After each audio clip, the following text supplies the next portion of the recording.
I went to film school in Chicago because I walked into the film school and I'm like, how do I apply? And they're like, do you have a credit card? I'm like, yeah, I got a credit card. All right, you're in. Pay us money.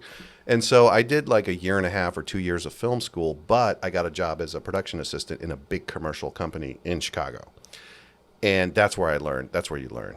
Mm-hmm. You know, the teacher's like, he's teaching you a theory of like, oh, this is probably what happens in the real world. And it was nothing like what happens in the They're real not world. out there. You know, and I'm like 20 years old and I was supposed to assist on a Nike shoe commercial, and everything was done with like, I mean, we didn't have the tools that we had today. So there was like lots of stands holding like little flashlights and just little lights everywhere just to get everything right. And I had watched the lighting director so many times that he didn't show up for a Nike shoe shoot. Wow. And my boss was like, dude, look, you're going to be the lighting guy. Just don't say anything. And so I was the lighting director. Like they were like, oh, you're kind of young, huh? You learned a lot. I'm like, yeah, I'm advanced for my skills and my age. I can do this. Don't you worry. And I did. I did an amazing lighting job on these shoes for this advertisement. And Were they Jordans?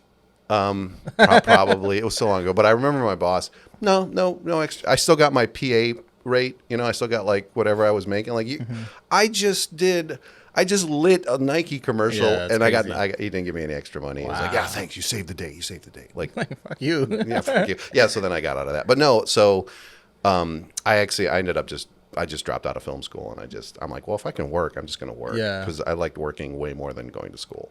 Did you start? So that's when you start. Did you start like hustling to get freelancing, or did you try to find a company? Freelancing was, again, another accident. I always worked for the man. I needed a boss. And I think I'm lucky because 90% of my bosses were jerks. They were just jerks. They're like, this guy's naive. He's good. He's creative. He's hungry. I'm going to use him. I'm going to take advantage of him. You know, dude, it was like, and I get it. It's like, you know, how can a guy who's running his own production company make money? He takes young creatives and like pays you nothing and makes a ton of money off of you. But what had happened is I finally had enough.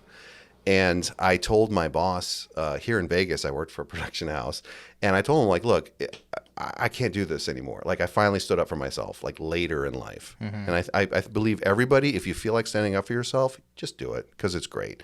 And I said, I'm going to give you 30 days, because I know that once I leave, you're screwed. I'll give you 30 days to whoever you need to. I'll train the new guy, but I'm gonna go work at McDonald's. I'm gonna go flip burgers. I'm done with this business. Yeah. And my snarky ass boss goes, well, you know, if you want to leave so bad, go. You're fired. Get out. I'm like, okay. I was just, oh, fine. I'll go flip burgers now.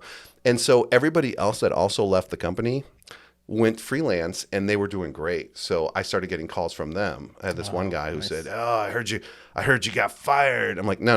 I walked out. You know, I didn't get fired. And he goes, well, we got Sam Boyd Stadium. We got the whole sports league. We need cameramen for the sports league. There was a guy who had his own nationwide show. He needed editors. So I was editing.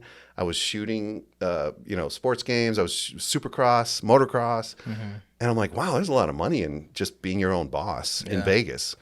And then my boss waited for 30 days. Sorry for this long story. I'll just wrap it up right here because it's great. He waited for me to be like suffering and gave me a call and said, hey, you know, if you want to come back, you can come back and work. I'm like, dude, I'm booked. I'm booked for like the next year. I'm killing. No, if you need me, here's my rates. That's the best. Yeah, it was so awesome. And Hell yeah. once I did that, I found out I'm the best boss I've ever had in my life.